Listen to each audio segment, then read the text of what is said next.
ندخل على الجزء الثاني. عندنا المرايا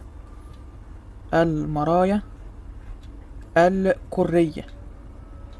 يعني ايه المرايا الكرية؟ قال لك ان المرايا الكرية دي بتكون بالشكل دوت.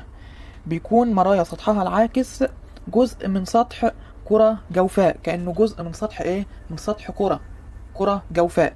اما هيكون السطح العاكس جزء من السطح الداخلي اللي هو الجوه دوت، او هيبقى الخارجي جزء من السطح الخارجي للكرة الجوفاء.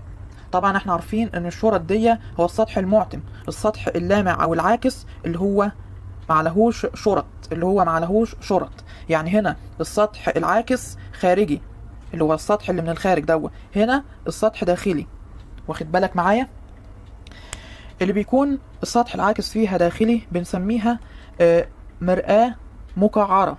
مرايا، نكتب مع بعض، مرايا مقعرة اللي هي دي. انما دي السطح العاكس خارجي والمعتم داخلي، بنقول عليها مرايا محدبة. ركز معايا في الكلام، مرايا مقعرة، مرايا محدبة. الكرة دي بيبقى لها حاجة اسمها ايه؟ اسمها مركز الكرة، اللي هي النقطة اللي في النص دي، مركز الكرة او مركز التقور. ركز معايا، مركز ايه؟ مركز التقور. وعندنا نقطة بتكون متوسطة للسطح العاكس، بنقول عليها ايه؟ بنقول عليها قطب المرآة. هنفهم كل حاجة بالتفصيل. قطب المرآة قاف، دي نقطة وهمية بتتوسط ايه؟ بتتوسط السطح العاكس للمرآة، بنديها الرمز قاف، قطب المرآة. لما نيجي نعمل محور بالشكل اللي احنا شايفينه دوت،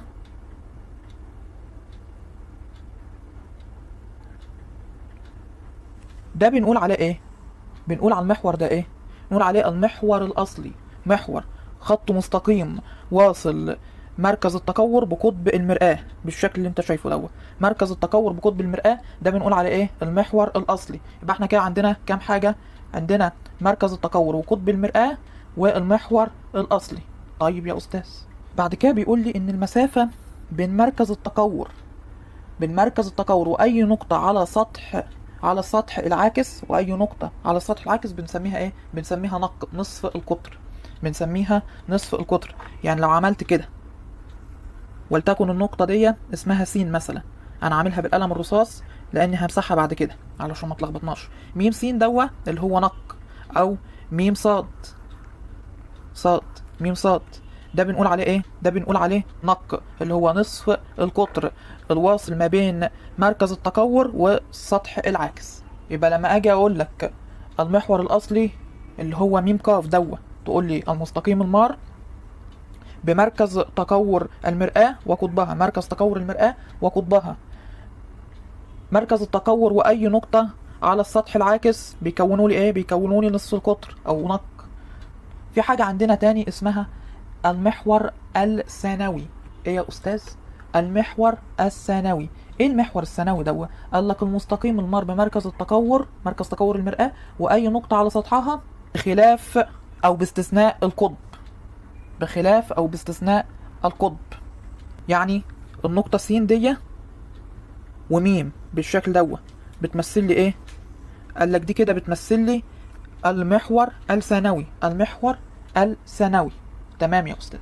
عندنا نقطة بتتوسط ميم قاف، بتكون في المنتصف، في منتصف ميم قاف، بنسميها البؤرة، نرمز ليها بالرمز ب. تتوسط ميم قاف نسميها البؤرة بالشكل دوت، بين مركز التكور وقطب المرآة في النص بالظبط، اسمها البؤرة الأصلية. البؤرة الأصلية هي نقطة تجمع أو تلاقي امتدادات الأشعة، نقطة تجمع أو تلاقي امتدادات الأشعة.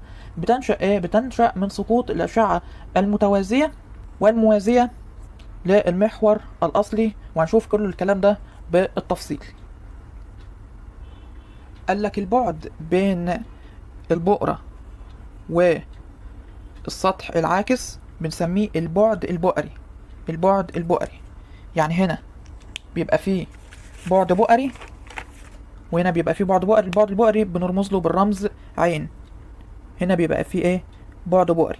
دي المسافة بين البؤرة وسطح المرآة، أو بالتحديد علشان أكون دقيق المسافة بين البؤرة وقطب المرآة. مسافة بين البؤرة وقطب المرآة بنقول عليها إيه؟ البعد البؤري، الرمز بتاعها عين. ما أنت عندك كام حاجة؟ عندك حوالي 7 حاجات، نراجعهم مع بعض تاني. 7 حاجات في المرايا الكرية. عندنا مركز التكور. مركز التكور اللي هو بيعتبر ايه؟ مركز الكرة، اللي بتعتبر المرآة طبعا ايه؟ جزء منه، لأن المرآة دي تعتبر جزء من كرة. تمام. عندنا نقطة وهمية اسمها قطب المرآة. نقطة وهمية تتوسط السطح العاكس للمرآة، سواء في المرآة المقعرة أو المرآة المحدبة. عندنا بعد كده نصف القطر. نصف القطر هي المسافة بين مركز التكور وأي نقطة على السطح العاكس للمرآة الكرية، زي مثلا ميم س أو ميم صاد أو ميم قاف، كل دي نصف قطر بنقول عليها نق. طيب، بعد نصف القطر عندنا المحور الأصلي. المحور الأصلي ده المحور الواصل بين مركز التكور وقطب المرآة، بنسميه المحور الأصلي المستقيم المار بمركز تكور المرآة وقطبها. مركز تكور المرآة وقطبها. تمام يا أستاذ، نكمل الباقي. المحور الثانوي. المحور الثانوي أي مستقيم شبه، خلي بالك، المحور الأصلي بيقول لك أي مستقيم مار بمركز التكور وأي نقطة على سطحها خلاف قطب المرآة ما عدا قطب المرآة، لأن خلي بالك المستقيم المار بمركز التكور وقطب المرآة ده محور أصلي، إنما مستقيم المار بمركز التكور وأي نقطة على سطح المرآة ده محور ثانوي. نكمل مع بعض. البؤرة الأصلية. البؤرة الأصلية دي نقطة تجمع الأشعة بتكون موجودة بين مركز التكور وقطب المرآة. بين مركز التكور وقطب المرآة في النص بالظبط بيبقى فيه ايه؟ بيبقى فيه البؤرة الأصلية. طب المسافة بين البؤرة الأصلية وقطب المرآة بنقول عليها البعد البؤري. مرة تاني، البعد البؤري الرمز بتاعها عين. نكتب تعريف كل حاجة للمرايا المقعرة. مركز التكور ميم هو مركز الكرة التي تعتبر المرآة جزء منه. قطب المرآة اللي نقطة وهمية. مالها يا أستاذ؟ تتوسط السطح العاكس للمرآة. نصف القطر. نصف القطر قلت لك زي ميم س أو ميم قاف أو ميم س وهكذا، ده كله ده بنسميه ايه؟ بنسميه نصف قطر نق. قال لك المسافة بين مركز المرآة وأي نقطة على سطحها. مركز المرآة ميم وأي نقطة على سطحها. تمام. نشوف اللي بعده. لما يقول لي المحور الأصلي، طبعا احنا عارفين المحور الأصلي هو ميم قاف. المحور الأصلي المستقيم المار بمركز التكور المرآة وقطبها. المستقيم المار بمركز تكور المرآة وقطبها. بالنسبة للمحور الثانوي، المحور الثانوي هو المستقيم المار بمركز تكور المرآة وأي نقطة على سطحها خلاف قطبها. خلي بالك، خلاف قطبها، يعني هو التعريف، ولكن في الآخر تقول له إيه؟ خلاف قطبها. البؤرة الأصلية. البؤرة الأصلية اللي هي الرمز بتاعها ب. البؤرة الأصلية اللي دي نقطة تجمع أو تلاقي الأشعة الضوئية المنعكسة أو امتداداتها، وتنشأ من سقوط الأشعة المتوازية والموازية للمحور الأصلي للمرآة الكرية. تمام. دي بتكون إيه؟ بتكون بين، زي ما قلنا، بين ميم وبين قاف، بين مركز التكور وقطب المرآة. طب بالنسبة للبعد البؤري للمرآة، وركز معايا جدا لأن دي مهمة جدا. البعد البؤري، يعني ايه البعد البؤري؟ هي المسافة بين البؤرة الأصلية للمرآة وقطبها. المسافة بين ايه؟ بين البؤرة الأصلية للمرآة وقطبها اللي هو قاف. المسافة بين قاف وب بنقول عليها ايه؟ المسافة بين قاف وب بنقول عليها البعد البؤري. البعد البؤري خلي بالك كويس ان هو ليه مسائل بتيجي في الامتحان كتير جدا، فلازم تعرف ان المسافة بين م ب بتساوي ب ق. نكتب كده مع بعض: م ب، المسافة بين مركز التكور والبؤرة الأصلية بتساوي المسافة بين ب ق بين البؤرة الأصلية وقطب المرآة، والاتنين دول بيساووا ايه؟ بيساووا البعد البؤري. سواء المسافة بين مركز التكور والبؤرة الأصلية أو البؤرة الأصلية وقطب المرآة بتساوي عين اللي هو البعد البؤري. طيب انت عارف يا أستاذ ان الجزء ده كله على بعضه، الجزء ده كله من ميم لغاية قاف، بنقول عليه نق، صح كده؟ بنقول عليه نق من ميم لغاية قاف. لو انا عاوز اجيب البعد البؤري اللي هو عين الجزء ده فقط، هعمل ايه؟ وعندي نق، هقول نق على الاتنين، هقول عين بتساوي نق على الاتنين. خلي بالك ده قانون، عين بتساوي نق اللي هو نصف القطر على الاتنين. اذا هنا لو انت عندك نصف قطر التكور تقدر تجيب البعد البؤري عن طريق انك هتقسم على الاتنين. طب لو انت عندك المسافة بين مركز التكور والبؤرة تقدر تجيب البعد البؤري، لان البعد البؤري بيساوي المسافة بين مركز التكور والبعد البؤري او المسافة بين البعد البؤري وقطب المرآة. من هنا نقدر نرسم مثلث للقانون دوا. بيقول لي ايه المثلث دوا؟ ان نق هنا 2 وعين. اذا انا لو عاوز نق هخبي نق واقول نق بتساوي 2 في عين، 2 في البعد البؤري. طب لو انا عاوز عين اخبي عين هتساوي نق على 2. ركز معايا في القانون ده كويس جدا. راجع الكلام كله اللي احنا قلناه. احنا قلنا اول حاجة ان احنا عندنا نوعين من المرايا الكرية. احنا اتكلمنا عن المرايا المستوية وخلصناها وفهمنا كل حاجة عنها. المرايا الكرية عندنا نوعين: مرايا مقعرة او مرايا محدبة. ايه الفرق ما بينهم؟ في المرايا المقعرة السطح العاكس بيكون في الجزء الداخلي، بيكون هنا. انما بالنسبة للمرايا المحدبة سطحها العاكس بيكون خارجي اللي هو الجزء ده. شايف معايا الجزء ده؟ لازم تفرق ازاي؟ عن طريق الشرط اللي انت شايفها دي. ده السطح المعتم. السطح العاكس او اللامع هتلاقيه ايه؟ هتلاقيه اللي هو من جوه. طب هنا الجزء المعتم فين؟ الجزء المعتم اللي هو الداخلي، والجزء اللامع او العاكس اللي هو الخارجي. اتكلمنا اول حاجة عن مركز التكور وقلنا ان هو مركز الكرة بيكون في النص هنا، والنقطة اللي بتتوسط السطح العاكس دي قطب المرآة، نقطة وهمية تتوسط السطح العاكس سواء في المرآة المقعرة او المرآة المحدبة. اتكلمنا عن نصف القطر. نصف القطر هي المسافة بين مركز التكور واي نقطة على سطح المرآة. اتكلمنا عن المحور الأصلي. المحور الأصلي هو م ق. م ق ده المحور الأصلي المستقيم المار بمركز تكور المرآة وقطبها. ده محور ايه؟ محور أصلي. طب محور ثانوي. محور ثانوي المستقيم المار بمركز التكور وأي نقطة على سطح المرآة. البؤرة الأصلية دي بتبقى نقطة بين قطب المرآة ومركز التكور.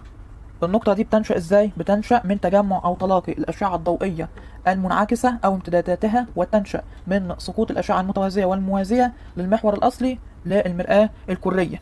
يعني تلاقي الشعاع ساقط بالشكل دوت وانعكس، وهو بينعكس راح مر ايه؟ مر بالبؤرة. الأشعة، كل الأشعة اللي بتسقط، ركز معايا، كل الأشعة اللي بتسقط شعاع ساقط موازي للمحور الأصلي على المرآة المقعرة بينعكس مرا بالبؤرة. وبالنسبة للمرآة المحدبة نفس الحكاية، ولكن بتنشأ من ايه؟ من امتداد، هنا امتداد الأشعة المنعكسة.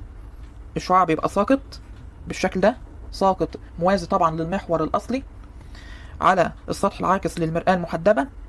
اللي بيحصل ان هو بينعكس، وبيتكون نتيجة انعكاسات الأشعة المتوازية والموازية للمحور الأصلي تنشأ امتدادات. الامتدادات دي بتمر بالبؤرة. البؤرة دي بتبقى موجودة فين؟ بتبقى موجودة بين مركز التكور وقطب المرآة. مركز التكور وقطب المرآة في النص. المسافة بين البؤرة الأصلية وقطب المرآة بنقول عليها ايه؟ بنقول عليها البعد البؤري، بنرمز ليها بالرمز عين. طب ب ق المسافة دي بتساوي م ب. والمسافة بين مركز التكور وقطب المرآة اللي هو نق عين بتساوي نصف نق، أو نق على الاتنين.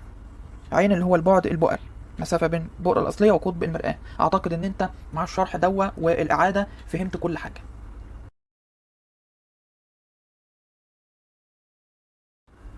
نقرأ الكلام اللي احنا شرحناه من مذكرتنا. المرايا الكرية، جايب لك صورة كرة واخد جزء منها، بيقول لك هي ايه؟ هي مرايا سطحها العاكس او اللامع جزء من سطح كرة جوفاء، جزء من سطح كرة جوفاء. عندك نوعين، عندك المرايا المقعرة والمرايا المحدبة. خد بالك هنا من نقطة مهمة جدا، هتلاقيه بيقول لك ان المرايا المقعرة دي مرايا مجمعة، والمرايا المحدبة دي مرايا مفرقة، بتفرق الأشعة النازلة عليها. ازاي يا أستاذ؟ انت هتلاقي في المرايا المقعرة الأشعة بتكون نازلة بالشكل ده أو بتسقط على المرآة بالشكل ده، بتبدأ المرآة تعمل ايه؟ تجمعها في نقطة اللي هي بالتحديد البؤرة الأصلية. ادي بتبقى بالطريقة دي بالشكل ده، بتجمع الأشعة الساقطة عليها. إنما في حالة المرآة المحدبة بتفرق، تلاقي ادي شعاع نازل عليها بالشكل ده، شعاع تاني نازل عليها، تروح تبدأ تعكسه بالشكل ده اللي انت شايفه، بتعكس الأشعة الساقطة عليها وتقوم بتفريقها، يعني بتعكسها بالتفريق مش بالتجميع. يجي عند التعريفات المرآة المقعرة، قال لك مرآة سطحها العاكس جزء من السطح الداخلي لكرة جوفاء، إنما المرآة المحدبة مرآة سطحها العاكس جزء من السطح الخارجي لكرة جوفاء. هتلاقي هنا السطح العاكس داخلي، إنما هنا خارجي. شايف ازاي؟ خارجي، خارج الكرة، هنا داخل الكرة، هنا خارج الكرة. لو احنا هنعتبرها ايه؟ جزء من الكرة زي ما هو بيقول لي. لما يجي يقول لك علل في الامتحان، تسمى المرآة المقعرة بالمرآة المجمعة أو اللامة، لأنها تجمع الأشعة الضوئية المتوازية الساقطة عليها زي ما احنا قلنا وأنا وضحت لك. طب تسمى المرآة المحدبة بالمرآة المفرقة. ليه بنقول على المحدبة مفرقة؟ لأنها تفرق الأشعة الضوئية المتوازية الساقطة عليها زي برضو ما أنا وضحت لك. هو عاوز يوضح لك المرآة المحدبة والمرآة المقعرة بتطبيق حياتي أو حاجة بنستعملها كل يوم. ايه اللي بنستعمله كل يوم ويشبه المرآة المقعرة والمحدبة في نفس الوقت؟ قال لي الملعقة المعدنية أقرب مثال للمرايا الكرية. ازاي يا أستاذ؟ هتلاقي وجه المعلقة بيبقى ايه؟ بيرمز للمرآة المقعرة، وهنلاقي ظهر المعلقة أو وجهها الخارجي بيرمز للمرآة المحدبة. ركز معايا، اللي هو السطح نفسه. السطح إما هتلاقيه محدب بالشكل ده أو مقعر للداخل يعني. بعد كده بيقول لي مفاهيم أساسية مرتبطة بالمرايا الكرية. قلنا أول حاجة واتكلمنا عن مركز تكور المرآة اللي هو بنرمز له بالرمز م. مركز الكرة التي تعتبر المرآة جزءا منه، ده التعريف. يقع أمام أو خلف السطح العاكس. متى بيقع أمام السطح العاكس؟ في حالة المرآة المقعرة. طب متى خلف السطح العاكس؟ في حالة المرآة المحدبة. طب خلينا نشوف كده. أول حاجة، الجزء ده مرآة محدبة ولا مقعرة؟ احنا اتعلمنا المفروض تبقى دلوقتي عارف تفرق بين المرآة المقعرة والمحدبة. لا يا أستاذ، دي مقعرة. ليه مقعرة؟ لأن سطحها العاكس هو السطح الداخلي، السطح الداخلي. تمام يا أستاذ. فين مركز التكور؟ أمام ولا خلف السطح العاكس للمرآة المقعرة؟ هتقول لي يا أستاذ ده هو أمام السطح العاكس، أمام السطح العاكس للمرآة المقعرة. طب بالنسبة يا أستاذ للمرآة المحدبة دي، المرآة المحدبة شايف سطحها العاكس فين؟ ده السطح العاكس للمرآة المحدبة اللي أنا عامله باللون الأحمر.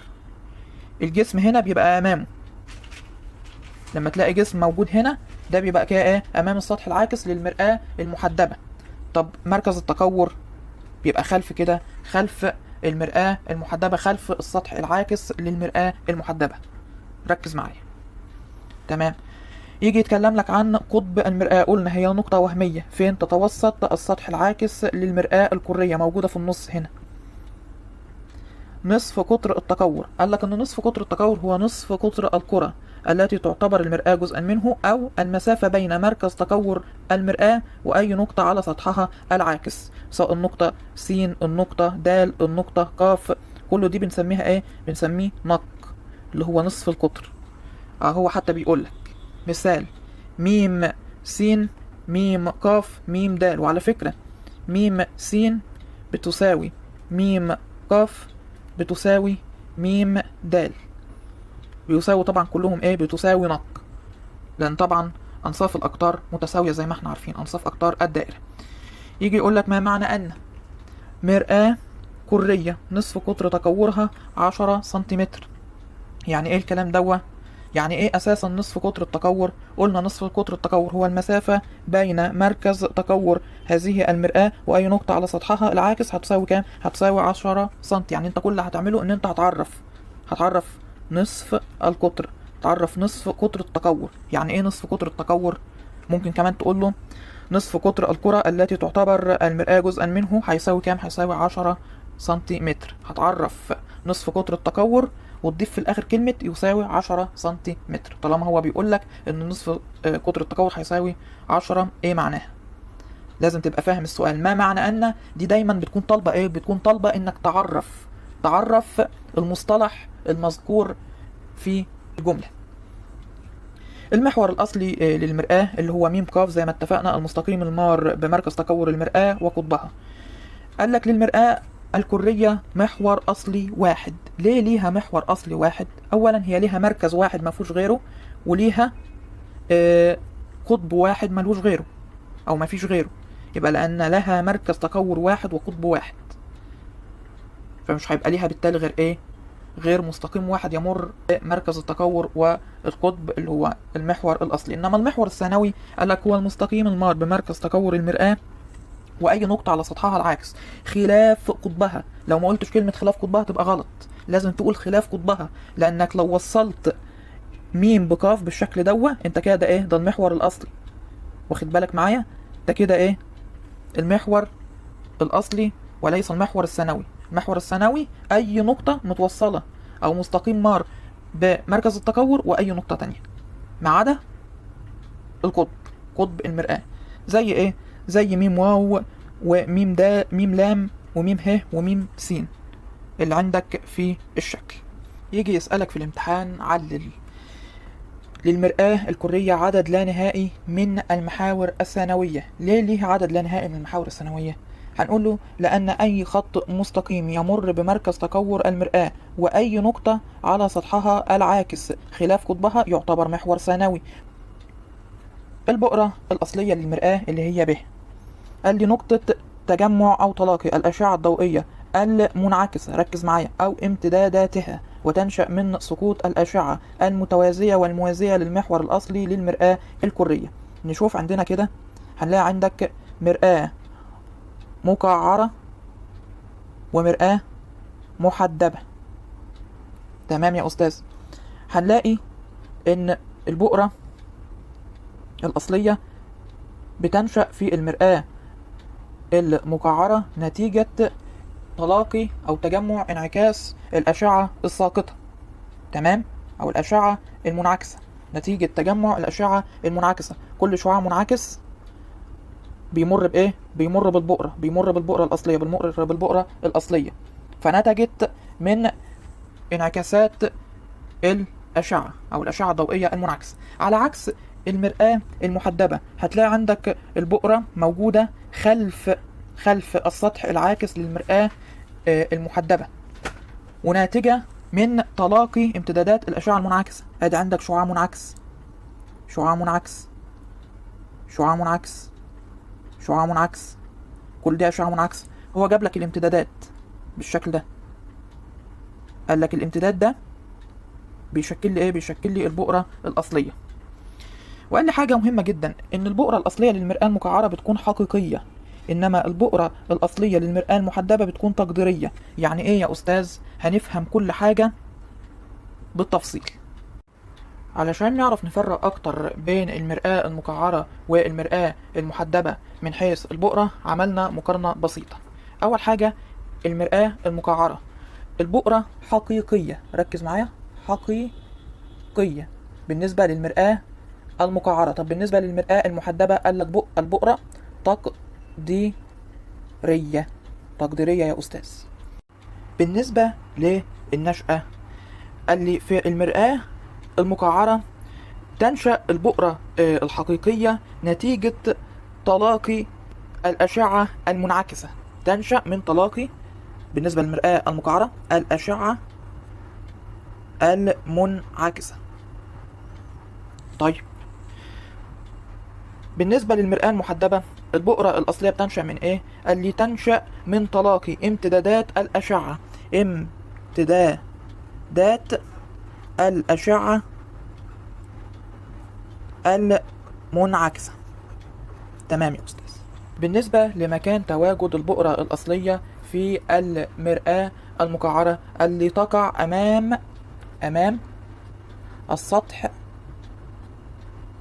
العاكس للمرآة، على عكس إيه؟ على عكس البؤرة الأصلية للمرآة المحدبة بتقع خلف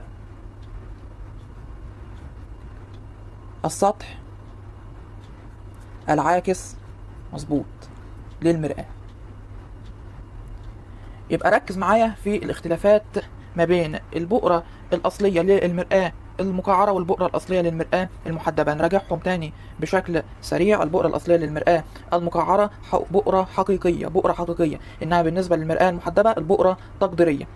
تنشأ البؤرة من تلاقي الأشعة المنعكسة ذات نفسها، تنشأ من تلاقي الأشعة المنعكسة بالنسبة للمرآة المقعرة وامتدادات الأشعة المنعكسة بالنسبة للمرآة المحدبة. وشوفنا طبعا الكلام دوا في الرسم. أين تقع؟ البؤرة الأصلية بالنسبة للمرآة المقعرة تقع أمام السطح العاكس للمرآة، بالنسبة للمرآة المحدبة تقع خلف السطح العاكس للمرآة. قبل ما نتكلم عن أوضاع وخواص الصورة المتكونة بالمرآة المقعرة لازم نتكلم عن مسار الأشعة الضوئية الساقطة على المرآة المقعرة. يعني الشعاع الساقط بينعكس ازاي؟ الشعاع الساقط بينعكس ازاي وفين بالظبط؟ أول حاجة بيقول لي لما الشعاع الساقط يكون موازي للمحور الأصلي، موازي للمحور الأصلي. طبعا احنا عارفين المحور الأصلي اللي هو ايه؟ اللي هو المحور دوا، شايف المحور دوا؟ ده بنسميه المحور الأصلي. لما الشعاع اللي ساقط بيكون موازي للمحور الأصلي بالشكل اللي انت هتشوفه ده كده، ادي عندك شعاع ساقط على المرآة المقعرة بيوازي ايه يا أستاذ؟ بيوازي المحور الأصلي. ده هينعكس ازاي؟ قال لي هينعكس مرا بالبؤرة الأصلية، هينعكس ويمر بالبؤرة. ادي عندك دي البؤرة، هينعكس ويمر بيها بالشكل ده. يبقى تقول له الشعاع المنعكس هيحصل له ايه؟ هيمر بالبؤرة الأصلية، يمر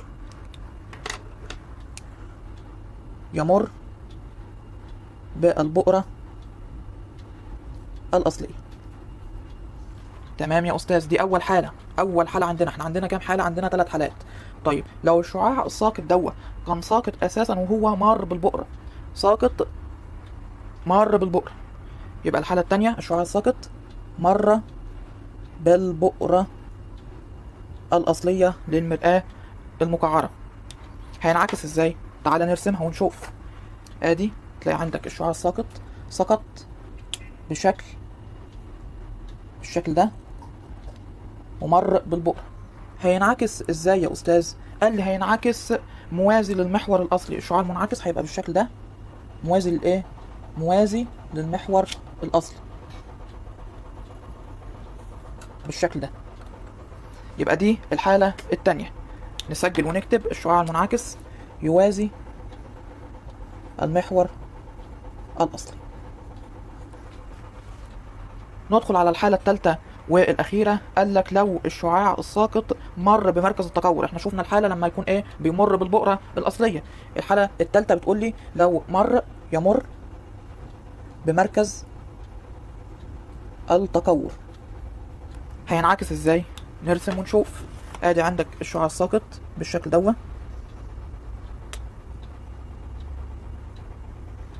سقط مرا بايه؟ مرا بمركز التكور. هينعكس ازاي؟ قال لك هينعكس على نفسه. مرة تانية يا أستاذ، ينعكس على نفسه، ينعكس على نفسه بالشكل ده، تلاقيه ينعكس على نفسه. يبقى نسجل ونكتب الشعاع المنعكس ينعكس على نفسه. ده في حالة ايه؟ في حالة لو الشعاع الساقط مر بمركز التكور. يبقى نراجع تاني الكلام اللي احنا قلناه. لو الشعاع الساقط مر بمركز التكور ينعكس على نفسه. لو الشعاع الساقط مر بالبؤرة الأصلية ينعكس موازي للمحور الأصلي. ولو الشعاع الساقط كان أساسا موازي للمحور الأصلي هينعكس مرا بالبؤرة الأصلية. ندخل على جزء مهم من المرايا المقعرة. بيقول لك هنا في العلم والتكنولوجيا والمجتمع ان استخدم ارشميدس طبقا للاسطوره اليونانيه القديمه المرايا المقعره. استخدم ايه؟ المرايا المقعره كسلاح ضد الاسطول الروماني الذي غزا صقلية عام 212 قبل الميلاد. تمام. حيث وضع عده مرايا مقعره ضخمه في مواجهه اشعه الشمس فتجمعت، ركز معايا، فتجمعت الاشعه المنعكسه. قلنا لان المرايا المقعره بتعمل ايه؟ بتجمع الاشعه الساقطه عليها، بتجمعها في نقطه اسمها البؤره الاصليه. بتجمعها فين؟ نقطه تجمع الاشعه المنعكسه في المرايا المقعره هي البؤره الاصليه يا استاذ. بتجمعها في نقطه واحده على اشرعه السفن. طب ده ادى الى ايه؟ ادى الى زياده الحراره، تولدت حراره شديده ادت الى احتراق اشرعه السفن، وبالتالي السفن دي حصل لها ايه؟ غرق السفن.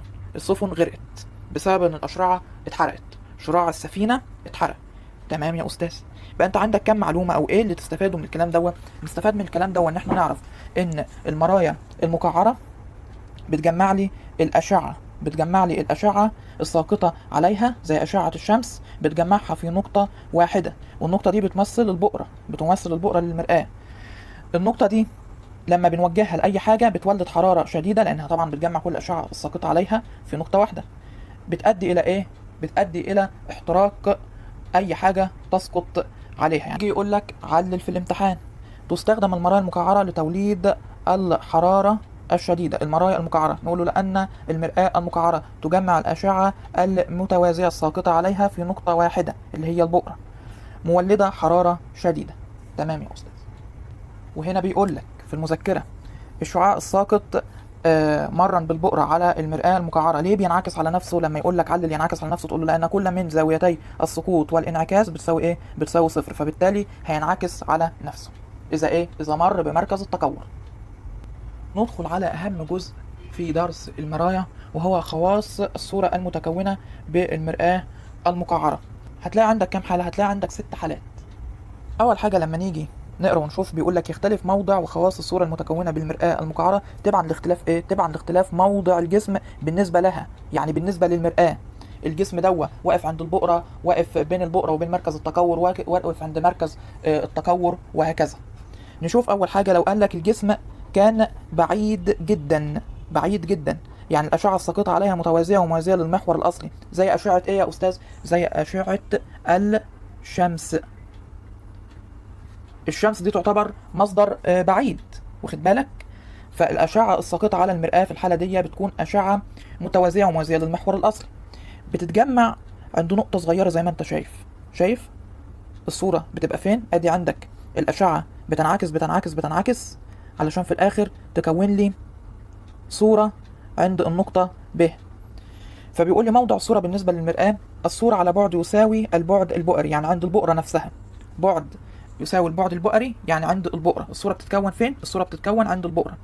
الصورة دي خواصها بتكون رقم 1 حقيقية ومصغرة جدا. قال لك مصغرة جدا ازاي؟ يعني نقطة، بتكون الصورة عبارة عن نقطة متجمعة فين؟ بتتكون فين؟ بتتكون عند البؤرة. طب بتكون حقيقية ليه يا أستاذ؟ قال لي حقيقية لأنها بقدر أستقبلها على حائل. الصورة الحقيقية هي الصورة التي يمكن استقبالها على حائل. تمام. ندخل على الحالة اللي بعدها: لو كان موضع الجسم على بعد أكبر من ضعف البعد البؤري أبعد من مركز التكور، يعني الجسم هتلاقيه واقف هنا، شايف ده الجسم واقف فين؟ واقف على بعد أكبر من ضعف البعد البؤري. ضعف البعد البؤري اللي هو إيه؟ اللي هو نق من قطب المرآة من النقطة دي لمركز التكور.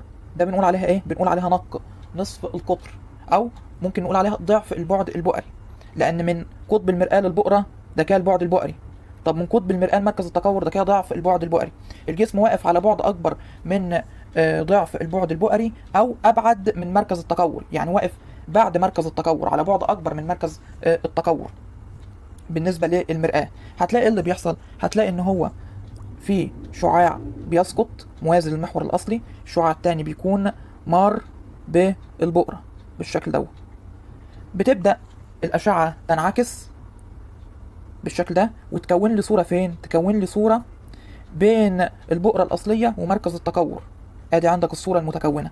تقدر تقول لي الصورة المتكونة دي خواصها ايه؟ هتلاقي أول حاجة إن الصورة المتكونة أصغر من الجسم، صورة الجسم أصغر منه، يبقى أول حاجة مصغرة. طب دي صورة مقلوبة ولا معتدلة؟ لا يا أستاذ مقلوبة. شايف الجسم كان واقف ازاي؟ كان واقف كده.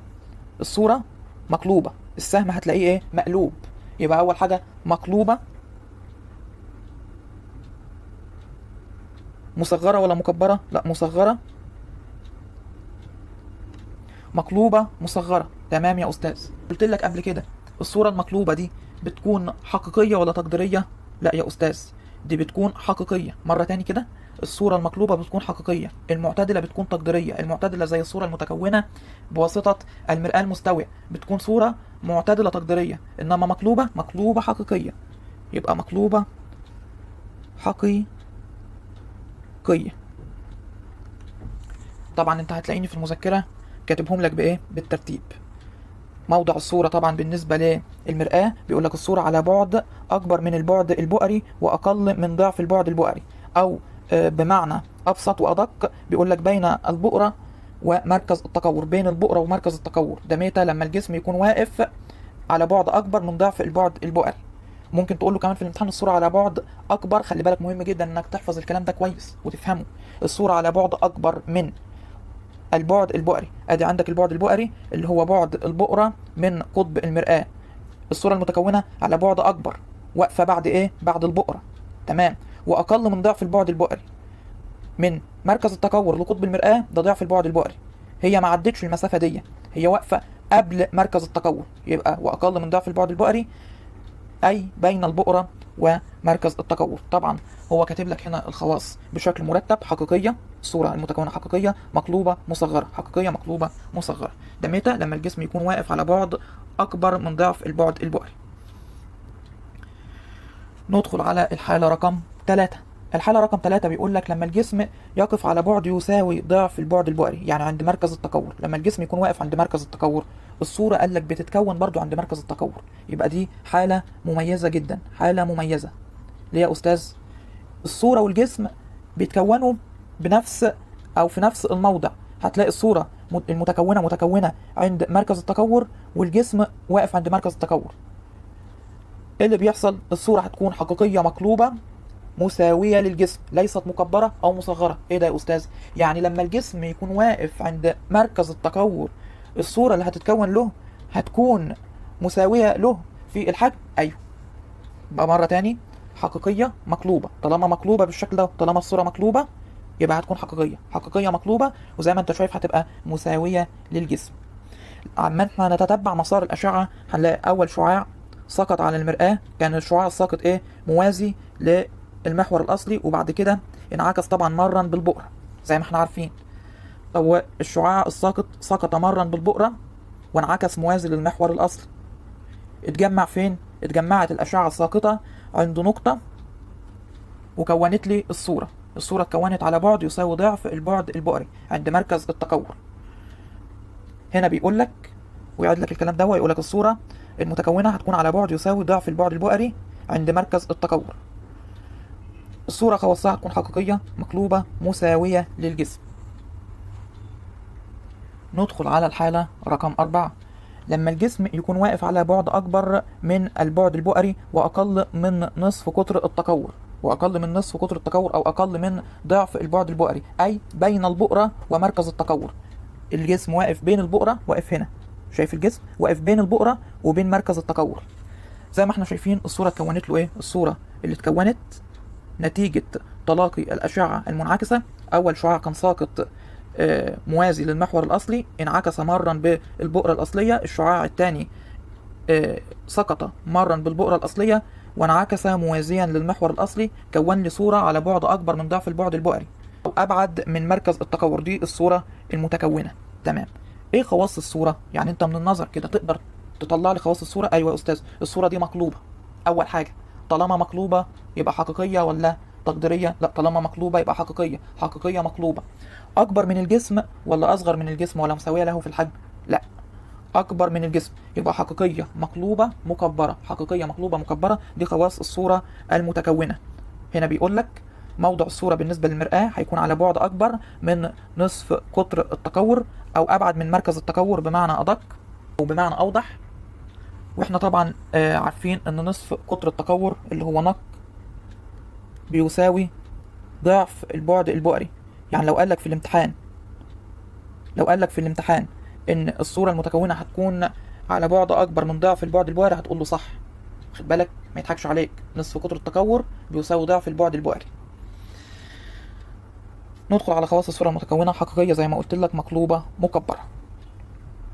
بعد كده ندخل على الحالة رقم 5، لما الجسم يكون واقف على بعد اقل من البعد البؤري، يعني قبل البؤرة الاصلية. الجسم واقف فين؟ قبل البؤرة الاصلية زي ما انت شايف. الصورة المتكونة له هنلاحظ حاجة، ان هي تكونت خلف المرآة يا استاذ. مرة تاني، ادي عندك الصورة المتكونة تكونت ايه؟ تكونت خلف المرآة. ازاي يا استاذ؟ انت الجسم طلع الشعاع الاول، انعكس على نفسه زي ما انت شايف كده. بعد كده الشعاع الثاني اللي كان موازي للمحور الاصلي انعكس مرا بالبؤرة. احنا خدنا امتدادات الاشعة المنعكسة بالشكل ده، امتدادات الاشعة المنعكسة، لانها ان هي اتجمعت لي خلف المرآة، كونت لي صورة زي ما انت شايف. دي معتدلة ولا مقلوبة؟ لا، الصورة معتدلة. طالما معتدلة هتكون حقيقية ولا تقديرية؟ احنا اتفقنا الصورة المقلوبة حقيقية، المعتدلة تقديرية. لا، يبقى تبقى تقديرية. تقديرية معتدلة، مساوية للجسم ولا أكبر منه؟ ولا الصورة أصغر من الجسم؟ لا، الصورة دي صورة مكبرة أكبر من الجسم. شايف أنت حجم الجسم وحجم الصورة؟ الصورة مكبرة، تقديرية، معتدلة، مكبرة. دي خواص الصورة. اتكونت فين؟ اتكونت خلف المرآة نتيجة تلاقي امتدادات الأشعة المنعكسة. هنلاقي بيقول لي الصورة تتكون خلف المرآة في الحالة دي، ودي حالة خلي بالك مميزة. خواص الصورة تقديرية، معتدلة، مكبرة. يبقى الحالة الوحيدة للمرآة المقعرة ان يتكون لها صورة تقديرية متى؟ لما الجسم يكون على بعد اقل من البعد البؤري. لما الجسم يكون على بعد اقل من البعد البؤري، يعني يقف قبل البؤرة الاصلية للمرآة. في الحالة دي الحالة الوحيدة اللي هتكون للجسم صورة معتدلة تقديرية، وهتكون في الحالة دي مكبرة طبعا. وقلنا تقديرية يعني لا يمكن استقبالها على حائل، ما هي متكونة خلف المرآة. الخاصية رقم 6 اللي بقول لك عليها دي بنعتبرها الخاصية رقم 6. هو كاتب لك طبعا للاطلاع فقط، ولكن مهم انك تبقى عارفها. بيقول لي عند وضع جسم امام مرآة مقعرة على بعد يساوي البعد البؤري. يعني فين؟ يعني عند البؤرة الأصلية نفسها. الجسم واقف عند البؤرة الأصلية. قال لي لا تتكون له صورة. مرة تاني، لا تتكون له صورة. الحالة الوحيدة اللي مش هتتكون صورة للمرآة المقعرة، المرآة المقعرة مش هتكون صورة للجسم في حالة انه واقف عند البؤرة الأصلية لها. مش هتتكون له صورة أبدا. ليه يا أستاذ مش هتتكون له صورة؟ لأن الأشعة تنعكس متوازية بالشكل اللي انت شايفه. قال لك كما يتضح هنا الشكل. أول شعاع هتلاقيه انعكس على نفسه بالشكل دوت، شعاع ساقط انعكس على نفسه. الشعاع التاني اللي كان موازي للمحور الأصلي انعكس مرا بالبؤرة. شايف بالشكل ده مفيش تلاقي للأشعة المنعكسة ولا حتى لامتدادات الأشعة المنعكسة. يعني لو عملنا امتدادات الأشعة المنعكسة هنلاقي الامتداد معمول بالشكل ده. شايف معايا؟ دي امتدادات الأشعة المنعكسة. مش هتتلاقى أبدا، وبالتالي مش هتتكون صورة. ما الصورة بتتكون نتيجة إيه؟ نتيجة تلاقي الأشعة المنعكسة أو امتدادات الأشعة المنعكسة. هنا لا في تلاقي للأشعة المنعكسة ولا لامتدادات الأشعة المنعكسة. أنت عندك حالتين فقط. الصورة المتكونة هتكون مصغرة. لو الجسم كان بعيد جدا زي الشمس كده، بعيدة جدا، هتكون الأشعة الساقطة متوازية وموازية للمحور الأصلي. الصورة المتكونة هتكون إيه؟ هتكون مصغرة، حقيقية مصغرة. طيب لو الجسم على بعد أكبر من ضعف البعد البؤري وأبعد من مركز التكور، لما الجسم يكون أبعد من مركز التكور هتتكون له برضو صورة حقيقية مصغرة. يبقى الحالتين دول بس اللي هتتكون لي فيهم صورة حقيقية مصغرة. او مصغرة بشكل عام. طب باقي الحالات تلاقي عندك حالة وحيدة فقط، حالة وحيدة فقط مميزة جدا في المرآة المقعرة، هتتكون فيها صورة حقيقية مساوية للجسم. لما الجسم يكون واقف عند مركز التكور هتتكون له صورة حقيقية مساوية للجسم، حقيقية مساوية للجسم، دي الحالة الوحيدة اللي هتتكون صورة مساوية للجسم. طيب عندك حالتين بس، الحالة الرابعة والحالة الخامسة هنعمل عليهم اكس بالشكل دوت علشان نبقى معلمينهم. عاوزك تعلم معايا في المذكرة بالشكل ده. الحالتين دول بس اللي هتكون لي فيهم المرآة المقعرة، هتكون لي فيهم ايه؟ هتكون لي فيهم صورة مكبرة. لو الجسم كان واقف بين مركز التكور وبين البؤرة هتتكون لي صورة حقيقية مكبرة، ولو الجسم كان واقف على بعد أقل من البعد البؤري، يعني كان واقف قبل البؤرة الأصلية، هتتكون لي صورة تقديرية مكبرة. ولكن خد بالك من الحكاية دي كويس جدا، هنا الصورة هتكون حقيقية، هنا الصورة هتكون تقديرية، هنا الصورة مقلوبة، هنا الصورة معتدلة، هنا الصورة مكبرة وهنا الصورة مكبرة. يبقى المرآة المقعرة بتكون لي صورة مكبرة في حالتين، لو الجسم بين البؤرة وبين مركز التكور، أو الجسم على بعد أقل من البعد البؤري، يعني واقف قبل البؤرة الأصلية. وحالة واحدة فقط الجسم الصورة المتكونة هتكون تقديرية، في حالة إيه؟ في حالة لو الجسم على بعد أقل من البعد البؤري. فخلي بالك دي برضو حالة إيه؟ حالة مميزة. لو جه في الامتحان وقال لك قارن الصورة الحقيقية والصورة التقديرية، قارن بينهم يا أستاذ. هنقول أولا الصورة الحقيقية يمكن استقبالها على حال، طب الصورة التقديرية لا يمكن استقبالها على حال. الصورة الحقيقية تتكون نتيجة تلاقي الأشعة المنعكسة، إنما الصورة التقديرية تتكون نتيجة تلاقي امتدادات الأشعة المنعكسة. الصورة الحقيقية بتتكون أمام المرآة زي أغلب صور المرآة المقعرة، الصور المتكونة بواسطة المرآة المقعرة أغلبهم متكونين إيه؟ متكونين أمام المرآة، مفيش غير حالة واحدة فقط متكونة خلف المرآة، علشان كده بنقول عليها صورة تقديرية. طبعا الصورة الحقيقية تكون مقلوبة دائما، على عكس الصورة التقديرية بتكون معتدلة دائما، زي الحالة اللي احنا شفناها دي، الصورة فيها كانت تقديرية معتدلة. ليه تقديرية؟ لأنها معتدلة ومتكونة خلف إيه؟ خلف المرآة، علشان كده قلنا عليها تقديرية. تقديرية لأنها متكونة خلف المرآة ومعتدلة، متكونة خلف المرآة ومعتدلة يبقى تقديرية. مقلوبة ومتكونة أمام المرآة يبقى على طول الصورة دي حقيقية. بعد ما عرفنا خواص الصورة، خواص الصور المتكونة بواسطة المرآة المقعرة، بيقول لك استخدامات المرآة المقعرة. تتعدد استخدامات المرايا المقعرة، ركز معايا، في الحياة اليومية، ومن ضمنها استخدامها في كشاف الجيب. بيقول لك لعكس الضوء، شايف الكشاف؟ انت مثلا تبقى شايل كشاف معاك، بتلاقي عندك هنا ايه؟ الجزء ده بيلمع، الجزء ده بيكون عبارة عن ايه؟ بيكون عبارة عن مرآة مقعرة. بتعمل ايه المرآة المقعرة؟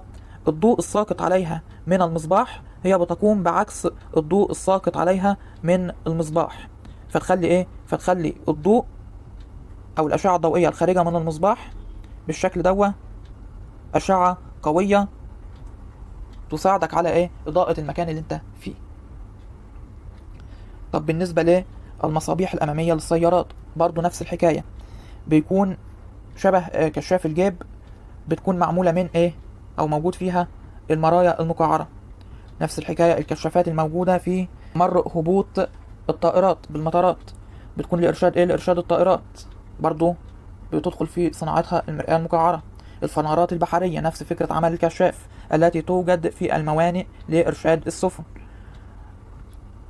آخر حاجة من استخدامات المرايا المقعرة علاقة الزقط، بيقول لك حيث يرى الوجه فيه مكبرا، شايف مكبرا دي مهمة جدا، مكبرا، وذلك اعتمادا على الحالة رقم 5. رقم 5 اللي هي الصورة كانت فيها ايه؟ اللي هي الصورة كانت فيها معتدلة وبتكون حقيقية طبعا ومكبرة، تتكون خلف المرآة. احنا كده عرفنا خواص الصورة المتكونة بواسطة المراية المقعرة. ندخل على المرايا المحدبة، دي سهلة جدا جدا جدا، دي ملهاش غير حالة واحدة فقط، حالة واحدة فقط، هي ايه؟ بيقول لك الصورة المتكونة بواسطة المرآة المحدبة دائما تكون تقديرية معتدلة مصغرة. مرة تاني، تقديرية معتدلة مصغرة. تقديرية، الصورة لما تكون تقديرية أي لا يمكن استقبالها على حال، وطالما الصورة تقديرية لازم هتكون معتدلة، لازم هتكون معتدلة. ولكن الفكرة هنا إن الصورة هتكون إيه؟ مصغرة مهما كان موضع الجسم. مرة تاني، مهما كان موضع الجسم، يعني مش بيفرق معايا موضع الجسم. موضع الجسم أمام المرآة عند أي موضع الصورة هتتكون له تقديرية معتدلة مصغرة، خواص الصورة هتتكون بالشكل ده. ركز معايا، تلاقي عندك شعاعين، الشعاع الساقط الموازي للمحور الأصلي هتلاقيه بينعكس بالشكل ده. ده أول شعاع ساقط. طب والشعاع الساقط التاني هيسقط وينعكس على نفسه، هيسقط بالشكل ده ويحصل له ايه؟ هينعكس على نفسه. احنا بنعمل ايه؟ بناخد خط متقطع علشان نوصل امتدادات الأشعة المنعكسة بالشكل اللي انت شايفه. ناخد أول حاجة الشعاع المنعكس الأول ونوصل له خط بالشكل ده، والشعاع اللي انعكس على نفسه برضه بنبدأ نوصل الامتداد له بالشكل ده. هنلاحظ إن في تقاطع حصل، التقاطع ده بيكون لي الصورة المعتدلة التقديرية المصغرة. بتتكون طبعا ايه؟ بتتكون خلف المرآة. ايه هي استخدامات المرآة المحدبة؟ احنا طبعا عرفنا استخدامات المرآة المقعرة، عرفنا ان هي بتستخدم في الكشافات والمنارات ومطارات الطائرات للإنارة، او بتساعد على ايه؟ بتساعد على عكس الأشعة الساقطة عليها وبالتالي إنارة الأماكن المظلمة. استخدامات المرآة المحدبة قال لك بما ان هي بتكون لي صورة معتدلة مصغرة للطريق، فالمرآة المحدبة بنستخدمها كمرآة للسيارات. ازاي؟ قال لك تثبت مرآة محدبة على يمين ويسار السائق. العربات بيكون فيها مرايا زي كده على اليمين وعلى اليسار، دي بتعمل ايه؟ قال لي دي بتكشف الطريق خلفه. بما ان هي بتبقى مصغرة فبتكون كشف الطريق بالكامل له، خد بالك، بتكشف الطريق بالكامل، حيث تعمل على تكوين صورة معتدلة مصغرة للطريق. مش تبقى شايف جزء من الطريق والجزء التاني مش شايفه، لا، هي بتعمل على تكوين صورة كاملة للطريق خلف السائق بما ان هي بتكون صورتها معتدلة ومصغرة. بيقول لي ماذا يحدث عند وضع مرآة مستوية؟ ليه ما نحطش مرآة مستوية على يمين ويسار السائق بدلا من المرآة المحدبة؟ على ايه يبقى في مرآة محدبة؟ ما نركب بدلها مرآة مستوية عادية. قال لي لا، كده السائق مش هيتمكن من كشف الطريق كامل، هو عاوز يشوف الطريق بشكل كامل من خلفه، حيث تتكون صورة معكوسة مساوية لجزء من الطريق، هيبقى شايف جزء والجزء الآخر مش شايفه، فبالتالي الكلام ده هيزود ايه؟ هيزود من حوادث الطرق. لازم يبقى كاشف الطريق بالكامل خلفه، مش هشوف جزء والجزء التاني مش هشوفه. طب انا كده ابقى عملت ايه من عندي؟ او ايه لازمة وضع مرآة اساسا؟ المرآة المستوية بتكون لي صورة معكوسة مساوية للجسم. هتقول لي يا استاذ طب في حاجة هنا، مش انت كنت بتقول لي ان المرآة المستوية بتكون موجودة في السيارات؟ هقول لك ايوه، المرايا المستوية بتستخدم في السيارات، ولكن ركز معايا، في داخل السيارة نفسها بتكون في مرآة، بتكون في مرآة امام السائق. دي غير المرايا اللي بتكون موجودة على يمين ويسار السائق. على يمين ويسار السائق بنستخدم مرايا محدبة، انما في السيارة نفسها بتكون المرايا مستوية. علشان كده بنكتب كلمة اسعاف بطريقة معكوسة، علشان لما تيجي المرايا المستوية تروح ايه؟ عكس الصورة مرة تاني فتبان واضحة للسائق. من كل الكلام اللي احنا قلناه نستنتج من كده معلومة مهمة جدا. هو انت عندك مرآة بتكون لي صورة حقيقية غير المرآة المقعرة؟ لا يا استاذ، المرآة المستوية مش بتكون صورة حقيقية، ولا المرآة المحدبة بتكون لي صورة حقيقية. مفيش غير المرايا المقعرة هي اللي بتكون لي بس صورة حقيقية، تتكون في حالة استخدام المرآة المقعرة فقط. ده بالنسبة للصورة الحقيقية. نيجي عند الصورة التقديرية، لا، هنلاقي ان الصورة التقديرية كل المرايا ممكن تكون لي صورة تقديرية. فعندك المرآة المستوية بتكون لي صورة تقديرية، ليه؟ لا يمكن استقبالها على حائل. طب والمرايا المحدبة بتكون لي دايما صورة برضو تقديرية. وحتى المرآة المقعرة بتكون لي صورة تقديرية. متى؟ لما الجسم يكون قبل البؤرة، لما الجسم يكون واقف قبل البؤرة في المرايا المقعرة بتتكون لي صورة تقديرية. فاحنا عندنا الثلاث مرايا سواء مستوية مقعرة محدبة بتكون لي صورة تقديرية عادي، انما الصورة الحقيقية مفيش غير المرايا المقعرة هي اللي بتكون لي صورة حقيقية.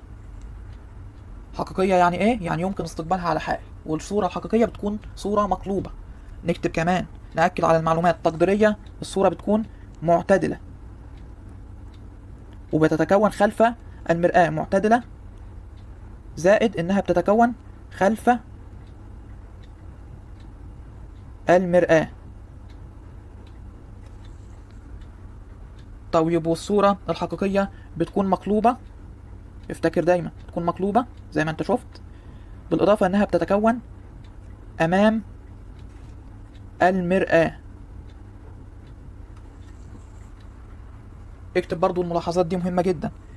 المرايا المستوية والمرايا المحدبة دائما الصورة المتكونة من خلالهم تكون صورة معتدلة وتتكون خلف المرآة. دائما تكون صورة معتدلة وتتكون خلف المرآة، ودائما الصورة المتكونة تكون تقديرية، أي لا يمكن استقبالها على حائل.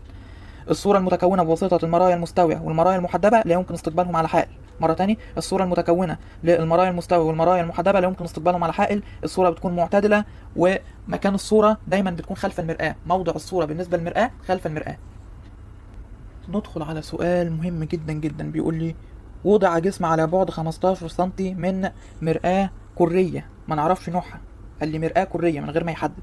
قطرها كان 40 سنتيمتر، فتكونت له صورة أمكن استقبالها على حائل. مرة تانية يا أستاذ، أمكن استقبالها على حائل. يعني إيه أمكن استقبالها على حائل؟ يعني الصورة دي حقيقية. ترجم الكلام. أهم حاجة في العلوم وفي المسائل دي إنك تترجم السؤال. أمكن استقبالها على حائل يعني الصورة حقيقية. مين اللي بيكون لي صورة حقيقية؟ المرآة المقعرة. يعني هو بيقول لي مرآة كرية مش محدد نوعها، وطالب مني نوع المرآة. أنا استنتجت إن من خلال إن الصورة هقدر أستقبلها على حائل، المرآة دي أكيد هتكون لي صورة حقيقية، والصورة الحقيقية اللي هيتكونها لي المرآة المقعرة. نوع المرآة مرآة مقعرة. تمام.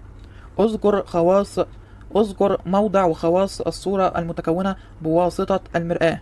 ارسم مرآة مقعرة بالشكل ده في الامتحان. ترسمها في أي هامش.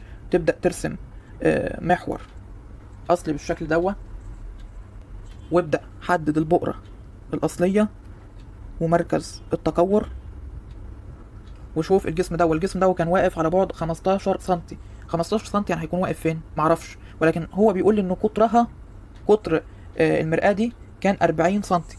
طب نصف القطر هيبقى كام؟ نق هتساوي 40 على الاتنين. هو مديني القطر وطالب مني ان انا اجيب كده ايه نصف القطر علشان اعرف 40 على الاتنين فيها 20 سنتي. يعني بعد مركز التكور عن قطب المرآة بيساوي 20 سنتي. يبقى بعد قطب المرآة عن البؤرة الأصلية هيبقى ب10 سنتي، صح كده؟ وهنا 10 سنتي. المسافة بين قطب المرآة والبؤرة الأصلية ب10 سنتي، والمسافة بين البؤرة الأصلية ومركز التكور ب10 سنتي، لأن المسافة الكلية هتكون كام بين مركز التكور وقطب المرآة؟ 20 سنتي اللي هو نق. تمام. أنا دلوقتي كل اللي عاوز أعرفه الجسم هيبقى واقف فين؟ على بعد 15 يعني بعد البؤرة الأصلية. هيكون واقف بالتحديد بين مركز التكور والبؤرة الأصلية. بين مركز التكور والبؤرة الأصلية بالشكل ده. نمسح الأرقام. يعني بعد البؤرة الأصلية، لأن 15 أكبر من 10. يعني أدي امشي 10 وامشي 5 مرة تاني، تلاقي ده بعد الجسم عن المرآة يقف على بعد أكبر من البعد البؤري. البعد البؤري ب10 سنتي، هو واقف على بعد أكبر من البعد البؤري. بعد الجسم عن المرآة 15 سنتي. ابدأ طلع الأشعة الساقطة زي ما أنت عارف. طبعا لازم قبل أي حاجة تكون حافظ خواص الصورة المتكونة وموضع الصورة المتكونة. يعني الحكاية دي لازم تكون فاهمها وحافظها. طبعا في حالة ان الجسم يكون واقف بين البؤرة وبين مركز التكور، لما تيجي تطلع له أشعة بالشكل ده، او نخليها بلون تاني افضل. خلي الأشعة بلون تاني، خليها باللون الأخضر، او بلاش الأخضر، خليها باللون. ادي عندك الأشعة طالعة بالشكل ده، طالع موازي للمحور الأصلي، هيسقط مرا بالبؤرة الأصلية. تمام. بعد كده الشعاع اللي هيسقط مرا بالبؤرة الأصلية هينعكس موازي للمحور الأصلي. هتلاقي الصورة المتكونة عندك هتتكون بالشكل ده من تلاقي الأشعة المنعكسة. ايه خواص الصورة؟ الصورة دي أول حاجة مقلوبة ولا معتدلة؟ لا، صورة مقلوبة يا أستاذ. يبقى الصورة دي صورة حقيقية.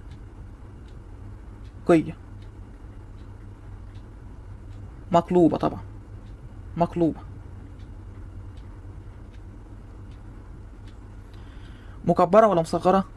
الصورة دي مكبرة، يبقى حقيقية مقلوبة مكبرة. دي خواص الصورة المتكونة في حالة ان الجسم يكون بين البؤرة الأصلية ومركز التكور. وزي ما قلت لك لازم تحفظ كل حالة، لازم تحفظ لما الجسم يبقى هنا الصورة المتكونة له هتبقى هنا وبالخواص دي. تحفظ موضع الجسم وموضع الصورة المتكونة له وخواص الصورة المتكونة له. مرة تاني 3 حاجات تخلي بالك منهم: موضع الجسم وموضع الصورة المتكونة له وخواص الصورة المتكونة له. لو عرفت الحاجات دي هتعرف تحل على طول أي سؤال من الأسئلة والأفكار اللي بتيجي وبتتكرر في الامتحانات.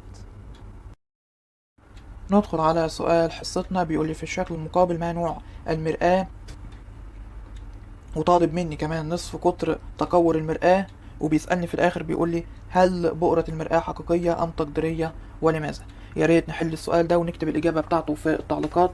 أتمنى تكون استفدت حاجة من فيديو النهاردة، وأشوفكم على خير في الحصص اللي جاية.